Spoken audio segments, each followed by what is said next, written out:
To keep yourself updated, subscribe to Indigo Learn and click the bell icon and download our app OneFin to start learning on the go. Now that we have understood what is corresponding law, let's now move on and understand a very interesting topic, and that is offences of cross-border implications.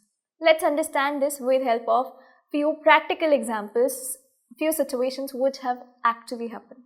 So let's go back to the case of Vijay Mallya. If you remember, when we started the act, we had referred to some story of Vijay Mallya wherein we understood that Mr. Mallya had taken loans of over 9,000 crores from different banks in the country, and he invested this money in different shell companies in other countries, and he did not utilize the money properly. So he did a fraud. And what happened was, Mr. Mallya, when he was asked to make the payment, he was not in a position to make the payment. And also what Mr. Mallya did was, he was not disclosing the details of his assets, he was not disclosing any information, and he was also disposing of the assets which he had in order to defeat the purpose of the proceedings. That is, he did not want to get caught, and as a consequence of which he started disposing of the assets as well, till the time the attachment of assets did not happen. So he was very secretive. He did not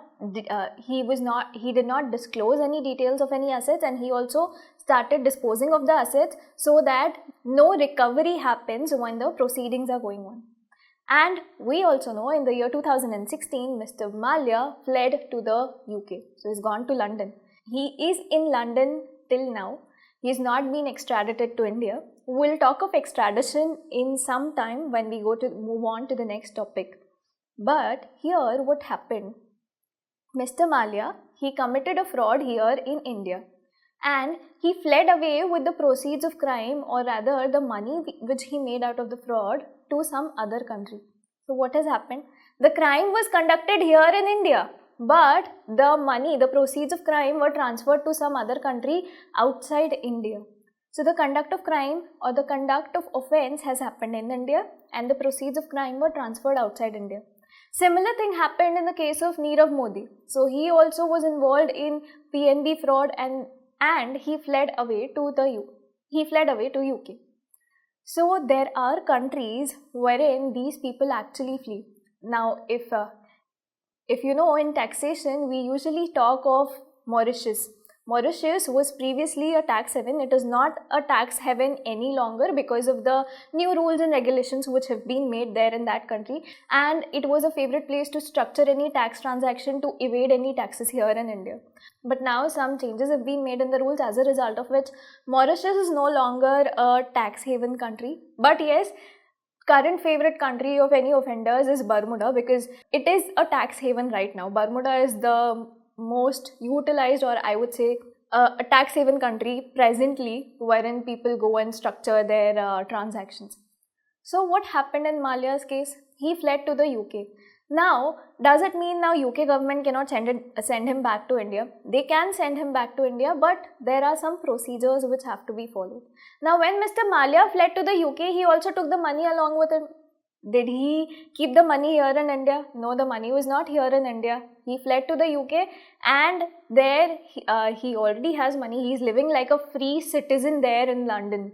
He is not in jail. He is living like a free citizen in London. So what happened here?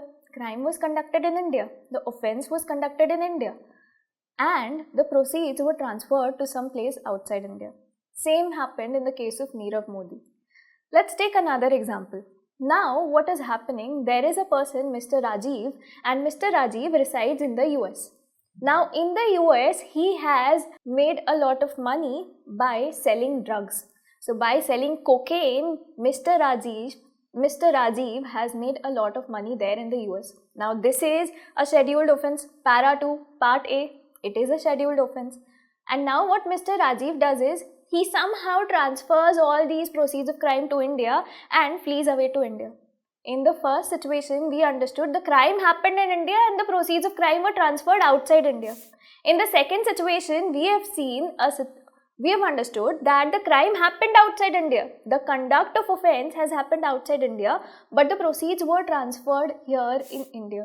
So both these offences are offences having cross-border implications. Why do we say these are offences having cross-border implications? Because here there are two nations involved. Two countries are involved in both these type of offences, wherein the offence is being conducted in one country and the proceeds of crime are being transferred to some other country, as a result of which both the countries get involved and they together try to solve these money laundering cases.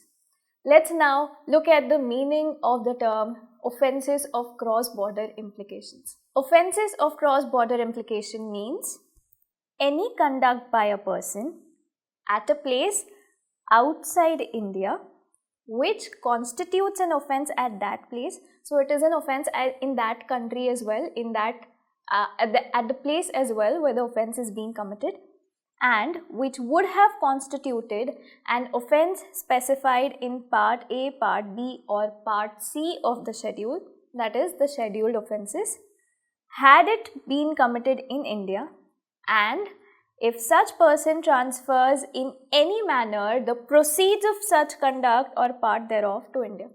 What is the first point talking of? It says the conduct of offence has happened outside India.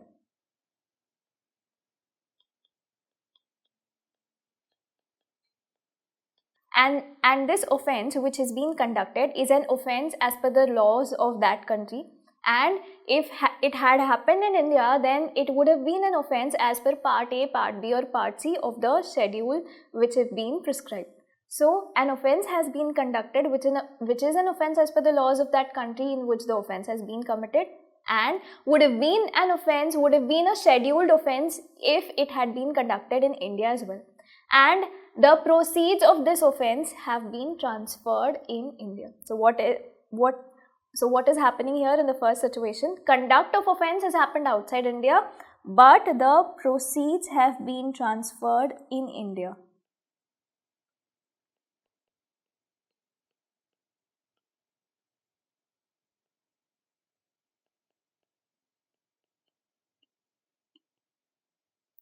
So, the first point talks of if any offence has been committed outside India, in any country outside India, and the proceeds have been transferred in India, then that will be referred to as an offence of cross-border implication. Now, let's look at the second point. The second point states, any offence specified in Part A, Part B or Part C of the schedule which has been committed in India and the proceeds of crime or part thereof have been transferred to a place outside India, or any attempt. So here, even if an attempt to transfer has been made, it will be referred to as an offence of cross-border implication. Or any attempt has been made to transfer the proceeds of crime or part thereof from India to a place outside India. So what does the second point say? The second point states the offence has happened in India.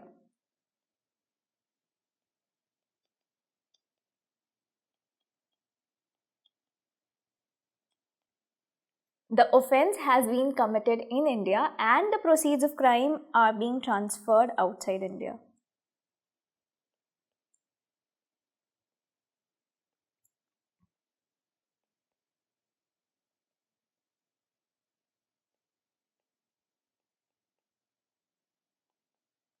And it is not only talking of absolute transfer, but also if an attempt to transfer has been made, it will be referred to as a cross-border offence. So, if an offence has been committed under the Part A, Part B or Part C of the schedule and the proceeds of crime of such offence are being transferred to any place outside India, then in that situation, such offence will also be referred to as an offence of cross-border implication. Let's have a look at the explanation. The explanation says, nothing contained in this clause shall adversely affect any investigation, inquiry, trial or proceedings before any authority in respect of offences specified in Part A or Part B of the schedule to the Act before the commencement of Prevention of Money Laundering Amendment Act 2009. So this explanation basically says that if an investigation is going on with respect to that person under any offence of Part A or Part B, then this section, just because an offence of cross-border implication has been done, this this offense should not bring a halt or should not interrupt with the investigation which is already going on. So the explanation basically says that any investigation shall continue.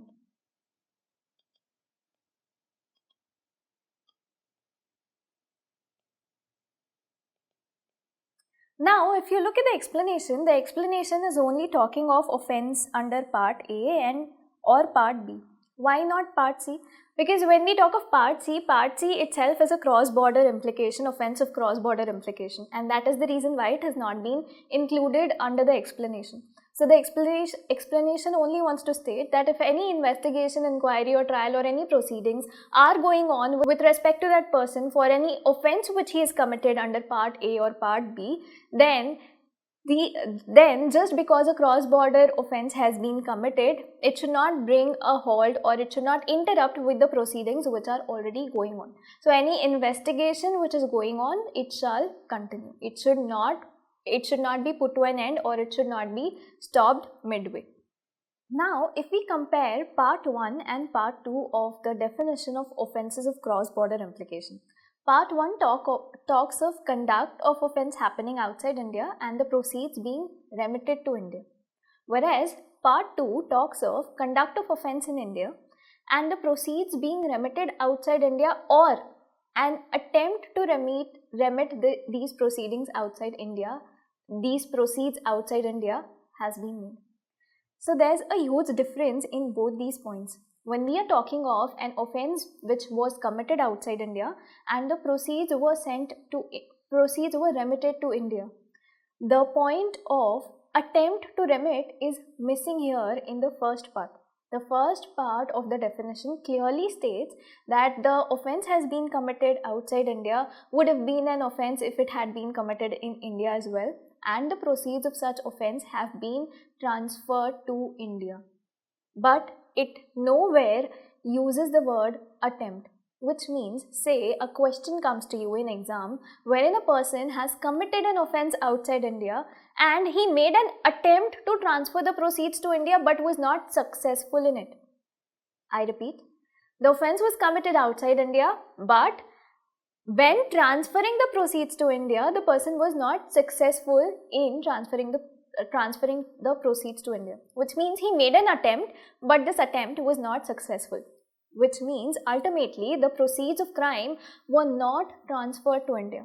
Is this an offence of cross-border implication? What should your answer be? The answer is definitely no. It is not a cross-border implication. Why is that so? Because an attempt was made to transfer the proceedings to India, but it was not successful.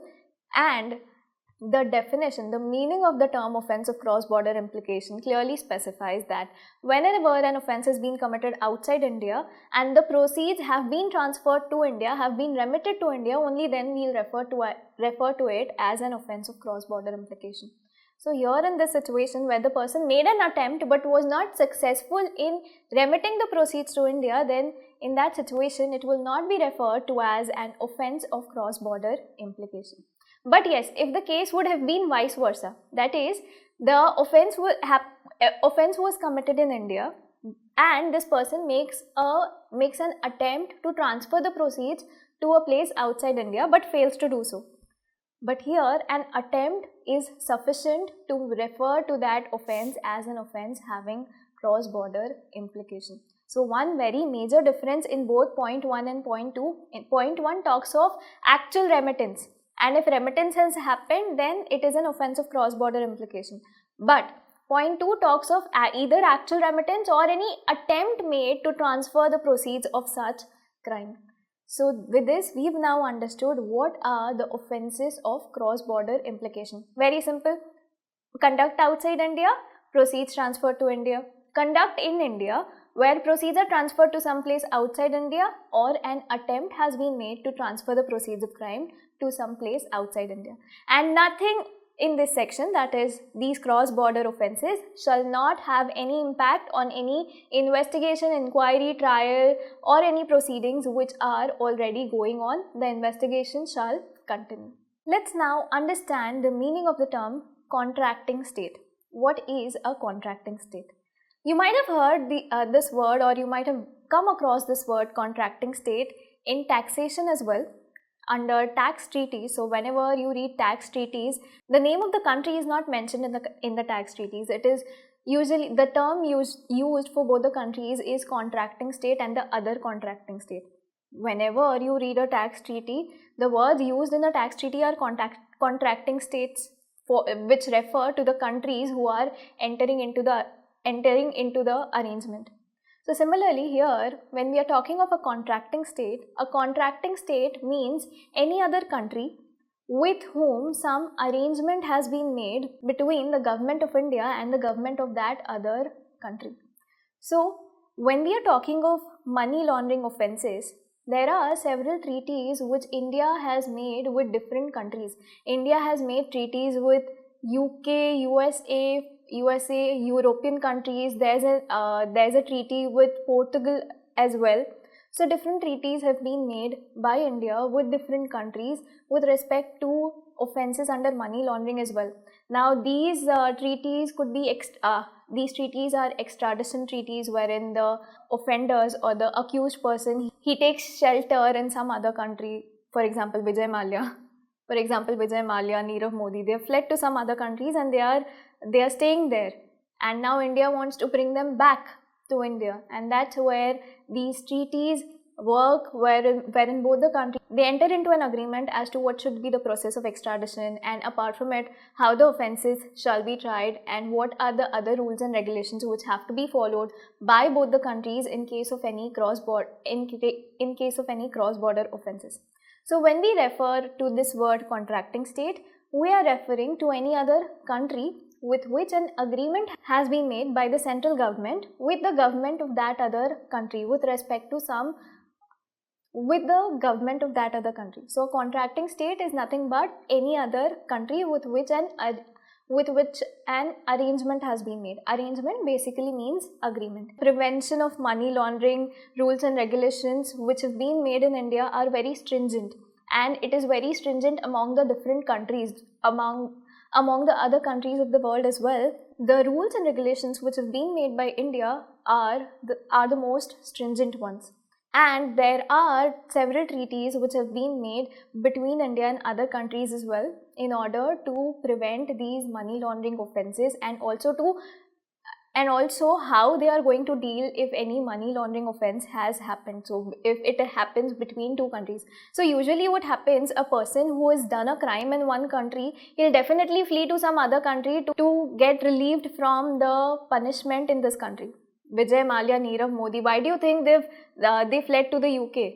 The reason is simple, so that the Indian authorities, they do not have a say there, and they cannot catch hold of these people there in United Kingdom. And that is the reason why these people have fled there. Now Indian authorities, they cannot directly go and capture these people they cannot directly go and arrest these people from these countries. As a result of which, they'll first have to contact the authorities of that other country. Now that other country has its own procedure. Unless and until their own procedure is completed, they'll not send this person, or they'll not surrender this person to India.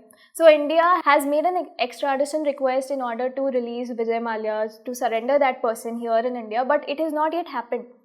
Now why is that so? Because the laws in London, they give Vijay Mallya a right to make an appeal. So he has been making appeals, and he was also not present for hearings of the cases, as a result of which the extradition has not yet happened. Yes, an extradition order was passed by that other country, but the extradition is still impending because of some confidential legal proceedings which are still going on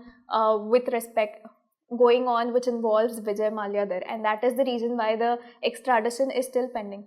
And when Mr. Narendra Modi, he became the Prime Minister, he also stated that we will bring back all these economic offenders back to India and we'll punish them here. So this is one claim which was made by the Prime Minister and he stated that we'll bring all of them here in India and we'll punish them. It has not yet happened, but the process is still on. And the same happened in the case of Nirav Modi. He fled to the UK and there he is in a prison there right now.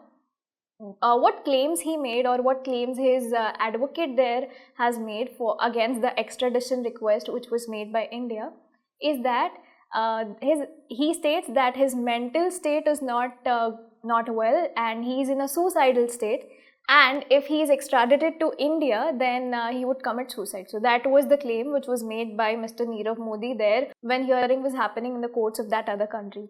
So the advocate basically stated that that his mental state is not good and he is in a suicidal state, as a result of which if he is extradited to India, he may commit suicide, and as a result of which extradition order has not been passed to extradite Mr. Nirav Modi back to India yet. Request has been made, but his extradition is still pending, and his extradition is still pending. And there are several other cases like this wherein people have fled to other countries, and when people flee to other countries, that's where the treaties play a role. Now, when treaties are made between countries, between India and UK or between India and USA, they'll have to follow the procedures which they have mentioned in the treaty. They cannot go against the agreement which is being made between them. So it is an agreement between two countries, and they'll have to follow the agreement which is being made between them for taking any further actions. So when we are referring to the term contracting state, a contracting state is basically some other country with which the government of India has any agreement or has any arrangement. Let's have a look at the meaning of contracting state.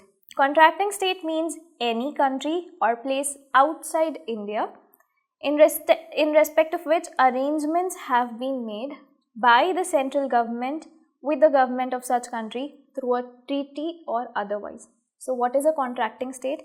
It is any country or place outside India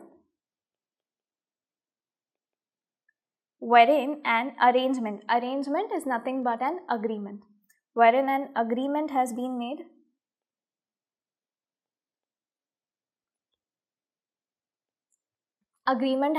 between whom? Between the government of both the countries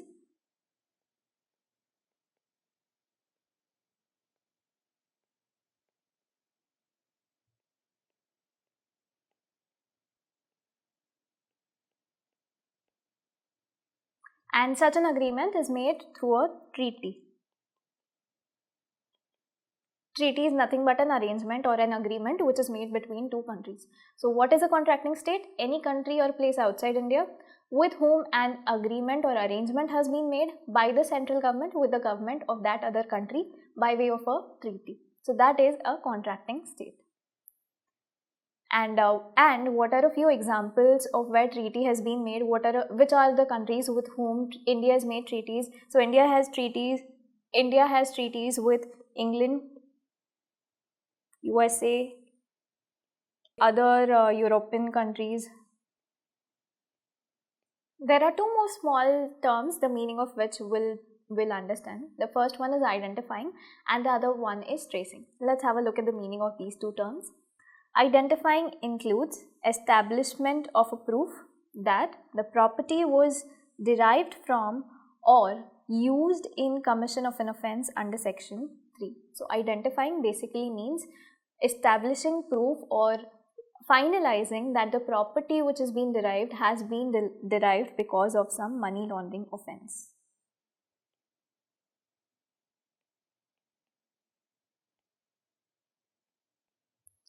And what does tracing mean? Tracing means determining the nature, source, disposition, movement, title or ownership of the property. So tracing is basically, you might have watched these TV series CID wherein they trace the culprit, they try and find who is the actual culprit, and they take a clue from different things which have happened. So similarly, tracing here is nothing but determining what is the nature, what is the way in which the property was disposed of, how the property was transferred. So tracing, keeping a track of what is happening with the property. So that means tracing. Let's now start with section 56, which talks of agreements with foreign countries. So we've understood what is a contracting state. So it is a foreign country with whom an agreement has been made. Now talking of the agreement between foreign countries or agreements made with foreign countries. what are these agreements for and what are the things which are stated in these agreements. Now, whenever an agreement is made with some other country, that agreement is for some specific purposes. Now, when a tax treaty is made, a tax treaty is also with specific purpose. We want to determine where should a particular income be taxed to avoid double taxation, and also to identify where a particular income shall be taxed. Tax treaties are made, wherein is it the state of residence or it is the source which will, whether it is the state of residence or the state of source which will have the right to tax on a particular income. So similarly, when an agreement is made between India and some other country under this act, so if there is any agreement which is made with a foreign country, what is the purpose with which the agreement is made? Now, there are three purposes with which an agreement is made between the central government and the government of any foreign country. Now, what are the purposes with which the agreement is made? The first purpose is to enforce the provisions of this act, that is, to enforce the provisions of the Prevention of Money Laundering Act. So, if an offence has been committed by a person and he has fled to some other country and India wants to enforce the provisions of this act against that other person, then that other country should also help India in carrying out the proceedings or in investigating the case of that other person. So, the first intention behind making an agreement is to enforce the provisions of this act. Now, apart from enforcing provisions, one very important purpose with which an agreement is made with any other country is for exchange of information. So, link this with your tax information exchange agreements. Information exchange agreements are made between two countries, wherein they exchange information about the income of a person, about the taxes paid in different countries. Similarly, here as well, whenever any money laundering offence has been committed by any person and the government of India wants to get some information about that person from some other country, the other country has to share the information with the government of India. So, whenever an agreement is made, it is not only for enforcing the provisions of this act but also for exchange of information. Now, exchange of information is again subject to certain conditions and subject to certain terms and conditions. Now, one country will not share every detail or every information with the other country, but yes, there are certain specifications as to which type of information shall be shared, in which situation the information will be shared. Everything is noted down, everything is in writing. So, the first purpose is enforcing the provisions of this act. The second purpose is exchange of information. The third and a very important reason with which the agreement is made with a foreign country is for the purpose of investigation of the offences which have been committed under this act. So, first one was enforcing the provisions. Second one was exchange of information between the nations, and the third one is to carry out investigations with respect to any offence which has been committed. So, both the countries, they enter into agreements wherein they agree to allow the other country to enforce its provision, also to exchange information with the other country, and also carry out investigation with respect to any offences which have been committed under this act. Now, whenever two countries are entering into any tax treaties, they will not go against the laws which are in existence in their own country. Say, for example, there is a country with whom India has entered into an agreement, and the laws of that country state that no capital punishment shall be given to any person, whosoever it may be, whatever type of offence he has done, no capital punishment shall be given to him. Now, this country has entered into an agreement with India, and now this country says, we will do everything, we will enforce the provisions of your act, we will also exchange information, we will also allow you to carry out investigations, but you should also take care that our laws are not breached. So, whenever agreements are made between countries, both the countries will not want their laws to be breached or their laws to be overruled. So whenever agreements are made, there are certain terms and conditions which are attached to the agreements which are made between the countries, and those terms and conditions shall be abided by both the countries. Now that you have made an extradition request, we will surrender this person to you, but make sure that you are not giving him any capital punishment. So here India will also have to abide by the laws of that other country, because a treaty has been made, an agreement has been made between the other country and India, and the laws of both the countries shall be given due respect to whenever any agreement is made between them. So when talking of agreements between countries, there are three main purposes for the agreement which is made between countries. It is for enforcing the provisions of this act, it is for the purpose of exchange of any information, and for investigation of offences which have been committed. And all these agreements shall be subject to certain terms and conditions or exceptions, and these terms and conditions, exceptions shall be notified by the central government in the official gazette. So this was with respect to agreement between the countries. So what does section 56 talk of? It talks of agreement between foreign countries or agreement with foreign countries. The central government may enter into an agreement with the government of country outside India for, so what is the purpose with which the agreement will be entered? It is for enforcing the provisions of the act, that is enforcing the provisions of which act? PMLA. And apart from this, for exchange of information for prevention of any offence under this act or under the corresponding law in force in that country. So they'll exchange information with each other so that if they have any doubt, if they have any suspicion, they can prevent an offence from happening. They can prevent an offence under this act or any other corresponding law in that country from taking place. So when they have doubt, they can exchange information and they can prevent such offence from taking place. Or investigation of cases relating to any offence under this act. So enforcing provisions, exchanging information and investigation into the offences which have been committed.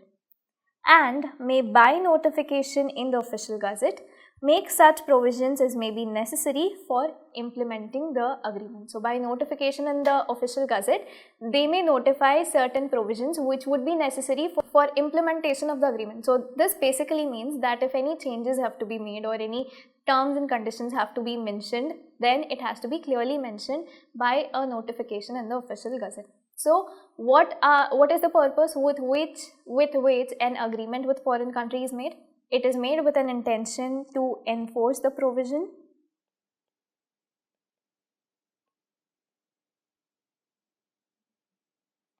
with an intention to exchange information, and with an intention to carry on any investigation. The second point states, the central government may by notification in official gazette direct that application of this chapter in relation to a contracting state with which reciprocal arrangements have been made. Reciprocal arrangements mean what? Wherein agreements have been made between countries to help out each other. So reciprocal arrangements are basically agreements made between countries wherein they help each other. So like I've said, ek haath de, ek haath le. So we'll abide by your rules, you abide by our rules, and let's find a way to help each other out. So that's reciprocal arrangement.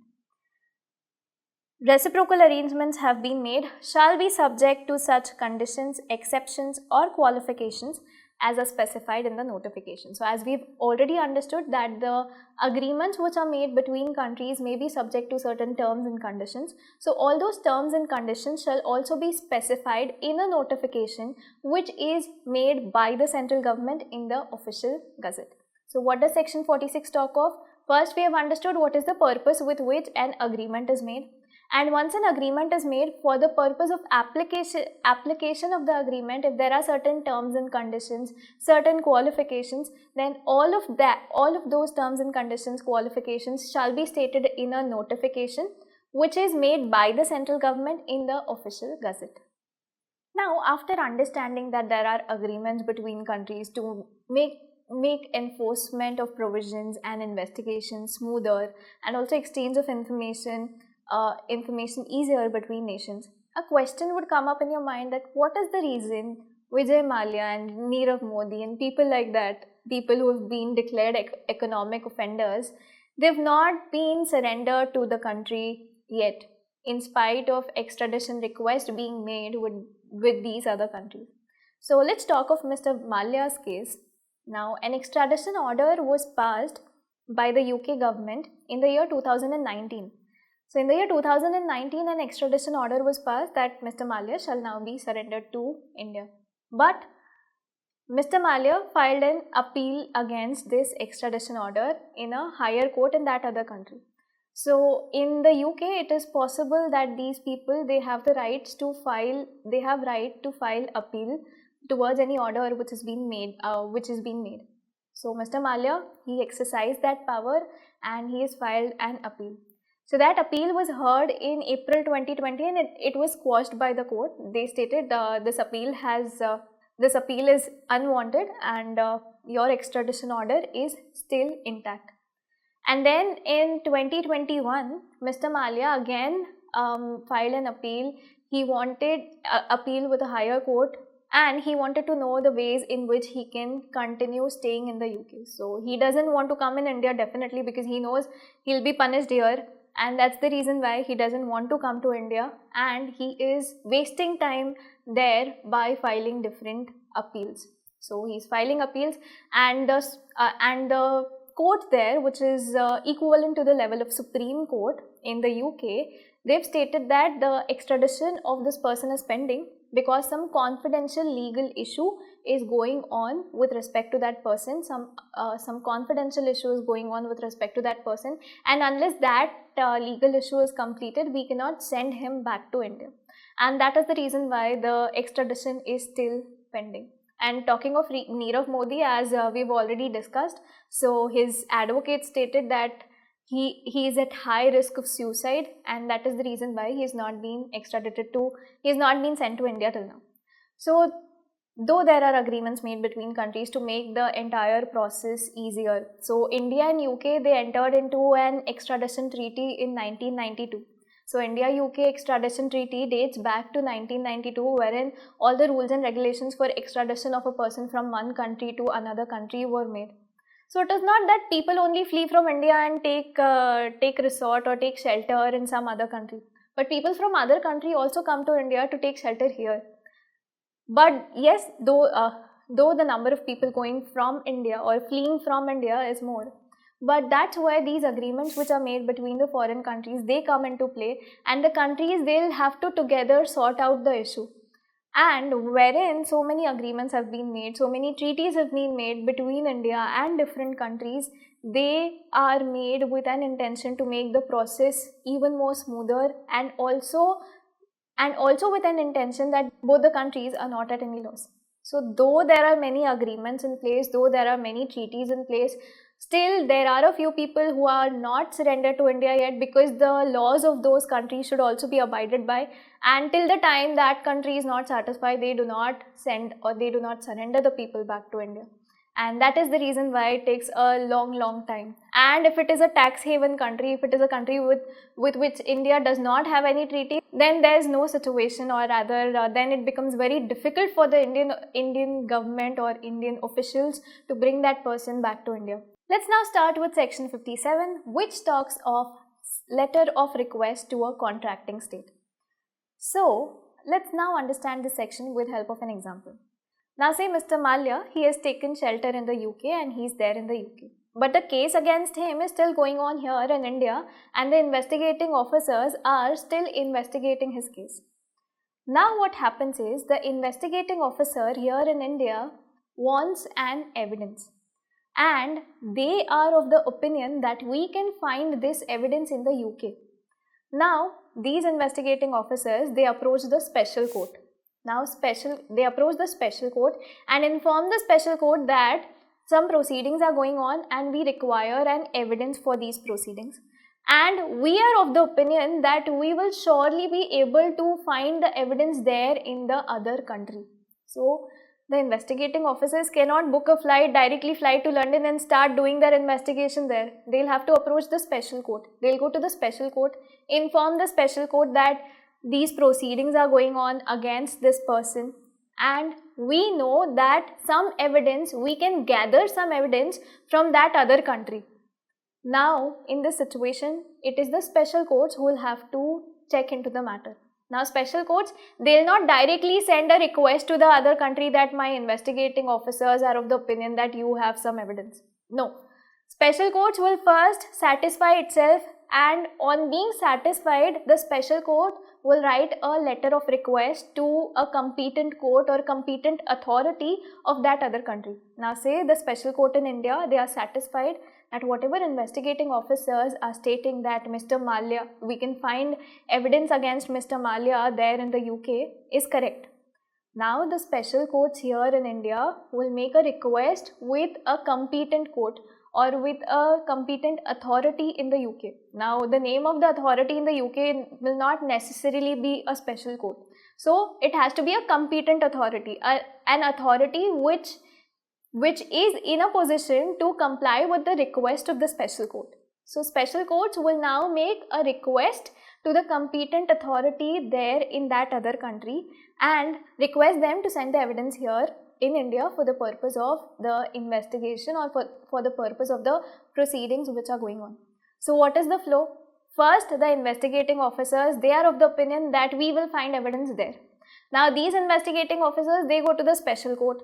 Now special courts, on being satisfied that there is a surety that we will find evidence there, they will write a letter of request to a competent authority in the other state, in the other country, in the other contracting state, and from there then this contracting state will then send evidence here to the special courts. So this is how the flow goes on. And section 57 talks of the letter of request. So in a situation wherein say an offence has been committed in India, but the person resides outside India and the investigating officers are of the opinion that they will be able to find evidence against that person in that other country, then the investigating officers can approach the special court. Who can make the request? It is the special court who can make the request with the other competent authority of that other country, and the evidence, where is the evidence? The evidence is in other country, and from that other country the evidence is then sent to India. So this is how a letter of request can be sent in order to obtain some evidence from some other country or from some other contracting state. Now when the special courts, they are making a request with the contracting state or the competent authority in the contracting state, they may specify certain things in the letter of request.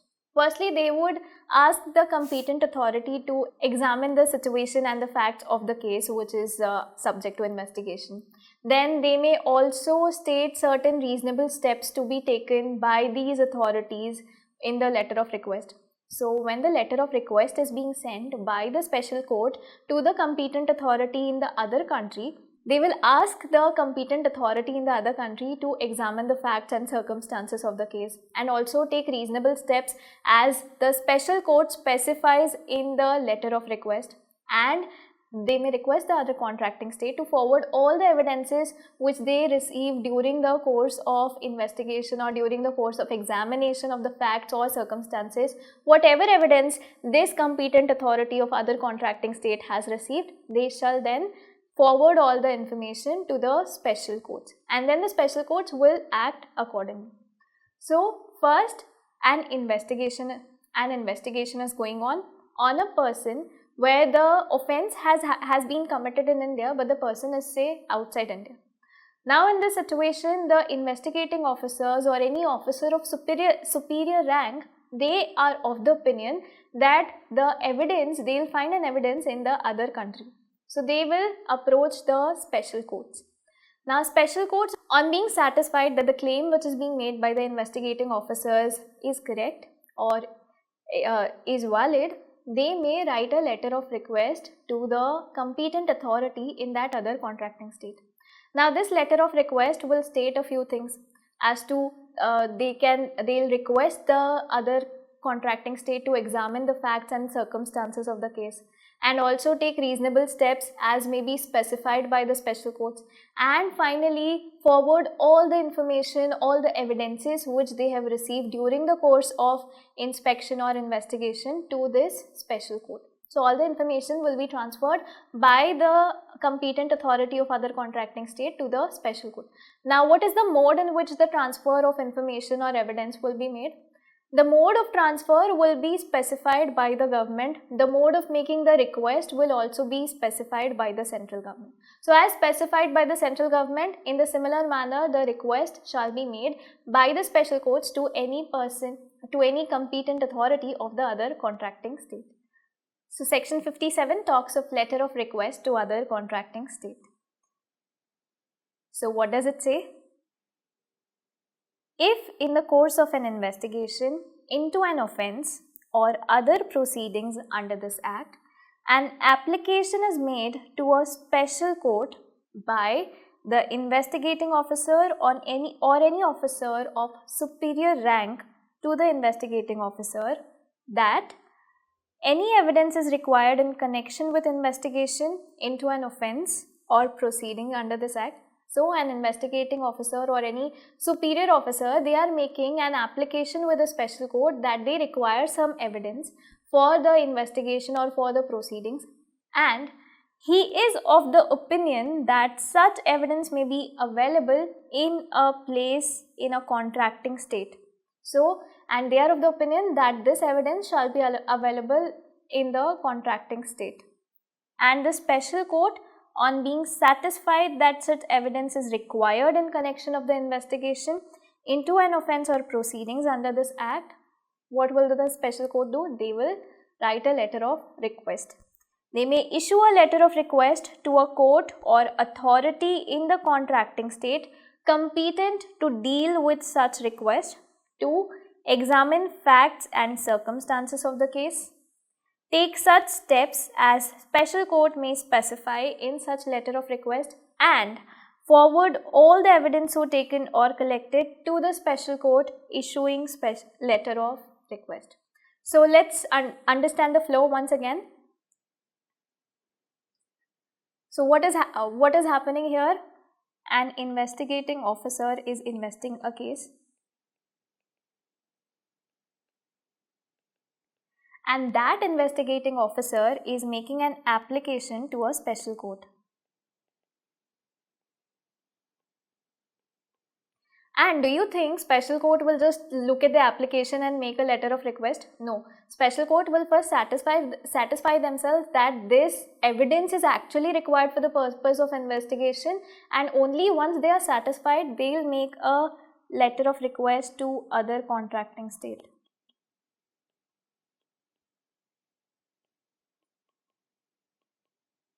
So what is happening? An investigating officer is carrying on an investigating officer is carrying on an investigation. He requires some evidence and is of the opinion that this evidence will be available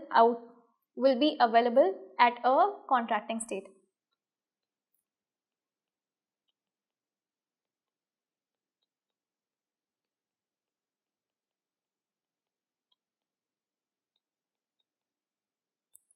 So when the investigating officer is of such opinion, he'll make an application to the special court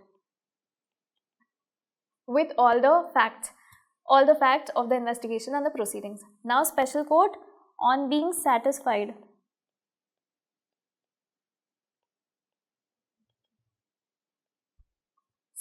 with what? On being satisfied that this information or this evidence is actually required for the proceedings, the special court will issue a letter of request.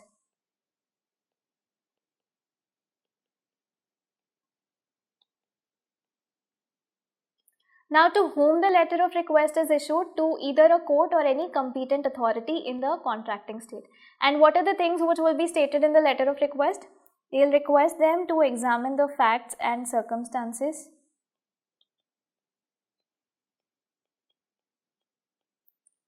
Apart from it, they may ask them to take some reasonable steps, as may be specified by the special court in the letter of request, and then finally forward all the evidence received.